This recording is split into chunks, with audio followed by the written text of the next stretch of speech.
Patrick Karanja lost his mother to cervical cancer in June this year. Though his mother is gone, he has learnt lessons that he wants to share with women on early detection of cancer. My mom, she was detected when the cancer was at the 3rd stage, and that made it very hard for her to be treated. And she went through a lot of chemotherapy and radiotherapy and also brachytherapy. My dad had to sell a lot of properties. We had to, it was very, financially it was very taxing. I would say more than $1 million. It's very important that people are detected early, because the doctors even told us that if my mom had been detected early, she had a very good chance of healing. The story is, however, different for 45-year-old Margaret Wanjiru, who was diagnosed with cancer this year. She was lucky to have attended a church forum in which women were being encouraged to go for cervical cancer screening at least annually. She made use of the free cancer screening only for her to discover she had the cancer. Wanjiru is now cancer-free and is using her example to urge women to go for early screening. Wamama wanaignore hii kitu. Wengine wanasemanga hawezi wakaenda kuangaliwa, wengine wanasemanga siwezi nikaangaliwa na watu. Unaona, wengine wako na woga. Sasa ni vizuri mtu aende screening mapema ili ajulikane kama ako na hiyo kansa, ili itibiwe mapema. Kwa maana ile ikiwa stage ya 3rd stage ama 4th, huyo mtu anakuanga na shida sana na anakuanga na uchungu sana. According to Women for Cancer founding member Benda Kithaka, when cancer is detected early, chances of getting healed are higher than when the disease is detected at late stages. At the stages of stage 3, stage 4, we're talking about managing the pain, we're talking about managing the symptoms and the signs. We want women to take that up as a call, to start managing it from the word go. Screen yourself to ensure that you're healthy, and if you're not, there are modalities to take care of it before it becomes invasive.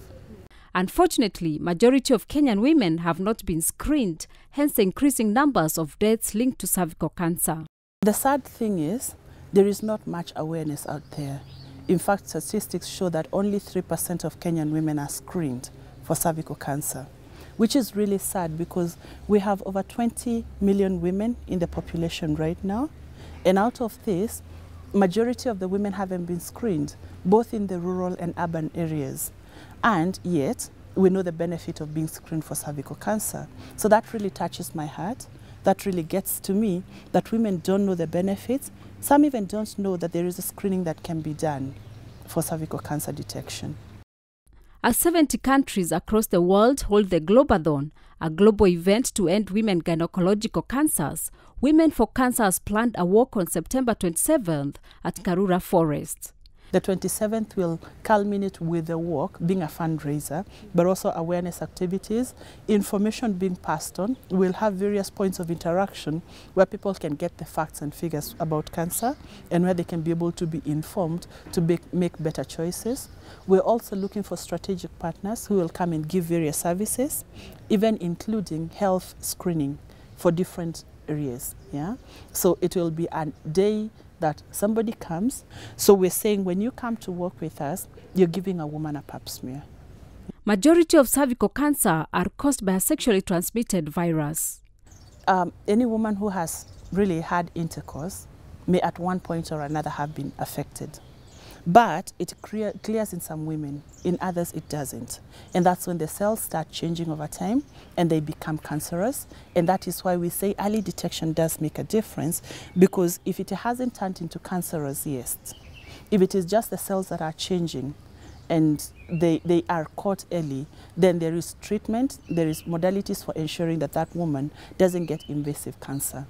We have studied to see what sort of is happening in the rest of the world.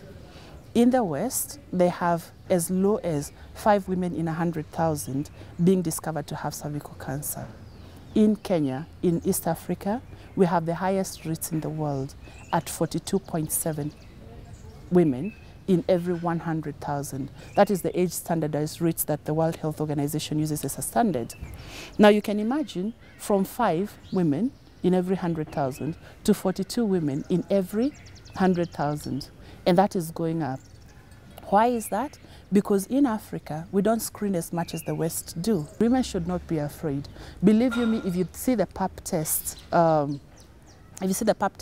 brush that we use, or if you see the screening modalities that we do, there is nothing that I would say is something for someone to be worried about. It's a very non-invasive screening test. And the discomfort is only 5 minutes. I keep asking ladies, we're known to wear high heels, and high heels are very uncomfortable.